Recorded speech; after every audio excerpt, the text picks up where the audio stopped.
Thank you. Well, we here at the BBC are doing our best to bring you the latest facts, the figures on this ongoing crisis.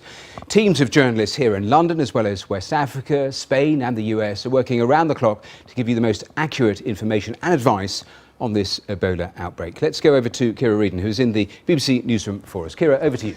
Hi Matthew, yes, it's a 24-hour operation here in the BBC newsroom where journalists are covering the story all day and all night. Let's go over to the BBC World's online page and meet Sarah Jenker, who's managing it. So it's a massive story. How have you been covering it? Well, it certainly is a big story that interests our readers very much. Today the news we have is that a nurse who contracted Ebola in Spain says that she might have touched her face with a glove that she had been wearing while treating a patient, and so we think that might be a clue as to how she contracted Ebola. Okay. You actually have a special page online, don't you, on just Ebola?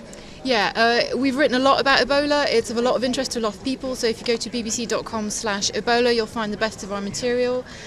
We've got backgrounders, we've got explainers, we've got maps, we've got all sorts of things that can tell you about Ebola. What are people most interested in?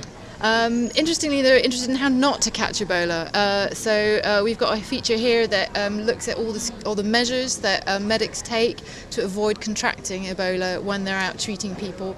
We've got this interactive here that shows the suits that people need to wear, and then if you click on these, it tells you all the sorts of things that all the different protective measures do. And our reporter Tulip Mazumder's out there too. Yes, she is. She's been out there, so she would have been wearing, as you can see, a suit like that to protect herself as well, and she's been doing lots of stories for us, really moving stories about the impact of Ebola in Sierra Leone. Okay, thank you very much for that. Let's go over to Louise Hosey. She basically manages our Facebook page and she's been engaging with the audience essentially. So how have you been doing that? Well, this is a huge story on social media. We've had millions of tweets coming in, and one of the things that we really wanted to do was to find out through using social media what people are really feeling about this, what their questions are. So some of our correspondents and presenters have been tweeting. Here's one from Lucy Hawkins, who presents our GMT programme. This was from yesterday, and she was asking people for their questions to Spain's public health chief. Likewise, Matthew also did a question and answer with Anne Soy yesterday, and he was on Twitter too, asking people for their questions. We then put this on our Facebook page as well, so that people had a chance to put in their questions, and at the end of the day we rounded it all up and put out some material with the most commonly asked questions. Okay, and what are the actually most common asked questions?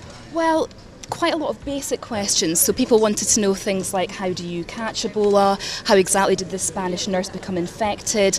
And also a very common one, when will there be a cure? Okay, thank you so much for that, Louise. So journalists here will keep across the story. You can also follow our reporters Tulip Mazumder and Umara Fofana, who's actually in Sierra Leone, and they're tweeting on Twitter. Back to you in studio. Kira, thanks very much.